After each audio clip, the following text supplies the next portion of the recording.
nice feature, so I can lock the touchscreen or use the power to power up. I've got a USB port here, an AC port, so to plug in my power, my DC adapter. I've got VGA. Now one thing I don't like is that there's no screws there to attach the cable, so you might end up with some bent pins in the future if you use VGA a lot. The best thing, however, about this is that it's on the base and not on the screen. So if the base is quite flat on the desk, your VGA cable shouldn't move around anyway. Scroll all the way around, you've got that nice minimalistic feel about it again. And here we've got headphone jack. Just go all the way around and we continue that nice minimalistic feel. And there you have the hardware of the HTC+Shift. Now, here's what's interesting. I think I'm resuming. Here's what's interesting. The HTC+Shift has 2 operating systems and 2 processors.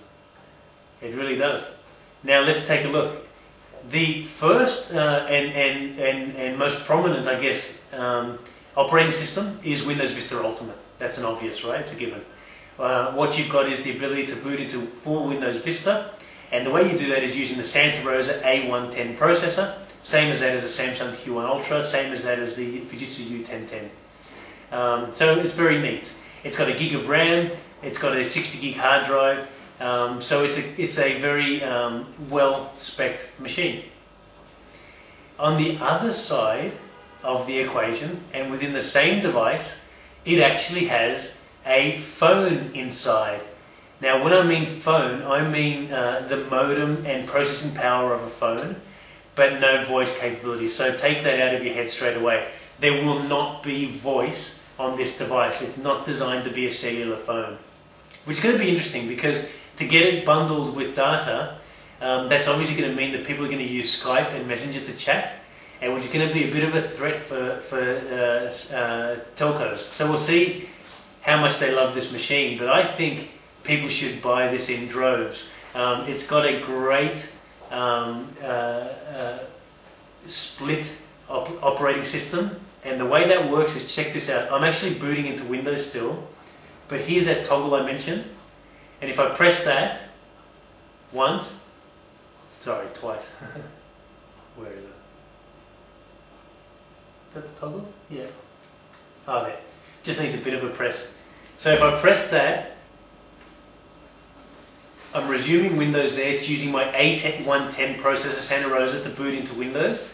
And if I click the button, it actually goes to and from 2 different processors. So here I'm actually using a 400 megahertz Qualcomm processor. So it's the phone part of the device. It has a processor of its own. It has 64 megabytes of RAM for its own. It has 32 megabytes of storage of its own, which also talks to the hard drive. So all of a sudden what you've got is, look at this. So you've got a 640 by 480 Pocket PC staring at you. So I'm trying to slow this down so we can get as much information as I can across to you, because there's so much information I'm passionate about in this machine. But let's take a look at now, just briefly, and let's just toggle back. You'll see how seamlessly it toggles back. There's my Vista environment, and I can just tap in, and I'm logged in. Let's toggle back to the phone for a second, so the Pocket PC. Now in this Pocket PC environment, we're actually using the Qualcomm processor.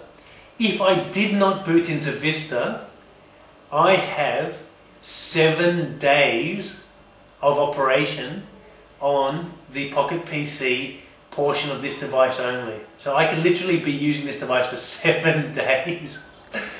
Oh.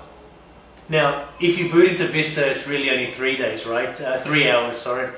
Not 3 days, 3 hours. It's the same as all other UMPCs. This, however, is a true 3 hours. So that's quite clever. At least they are getting true 3 hours out of this. But let's take a closer look at Pocket PC. You can see one of the first things you'll see is that they've developed a really nice sideshow environment. Now, the Toshiba R400 shows sideshow via a little LCD. This shows it using the whole 7-inch display of this device.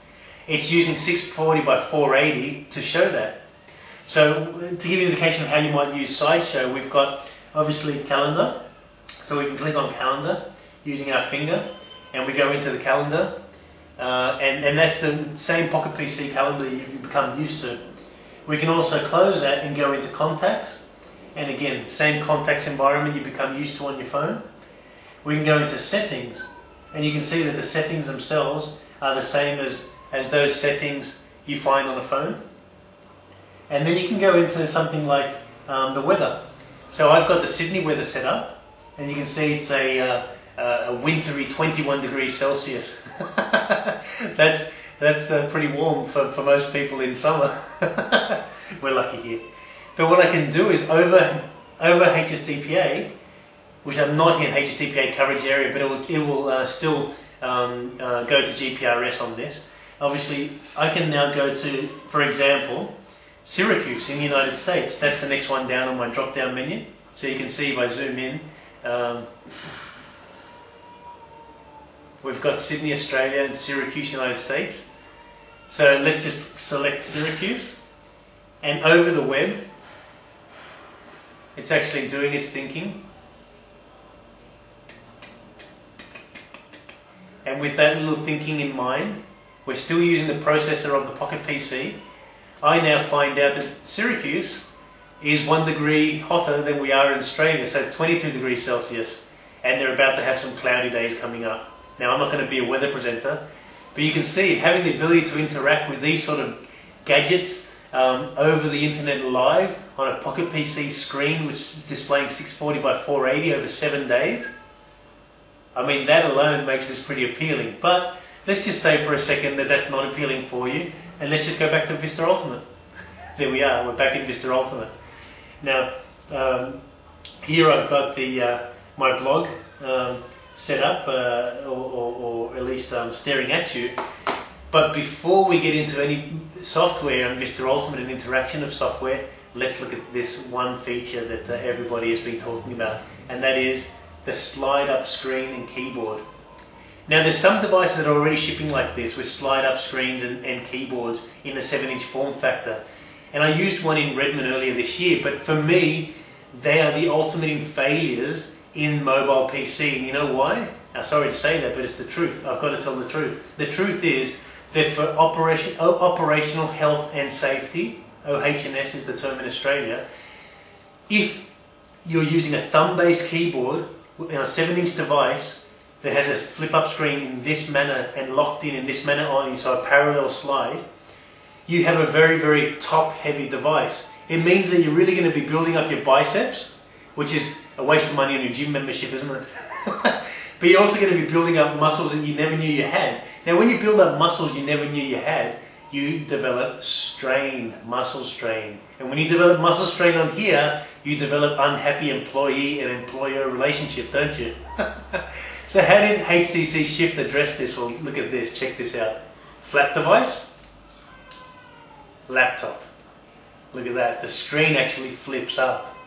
And let's see if I can zoom in a little bit to show you. It has very, very sturdy rails left and right of this machine to make that flip occur. It also has a very, very sturdy bracket in the middle, making sure that the middle of the device is gripping while in that hinged position. Now, I must admit that if I do a one-handed close, unless I'm grabbing it right in the middle, it is a struggle to close it. So I'd recommend always, a two-handed close on your lap, or at least turn the device sideways, so grab it, turn it sideways, and give it a little bit of a shove through putting lots of pressure on a maximum surface area possible to close the machine, because you don't want to really damage those hinges twisting it.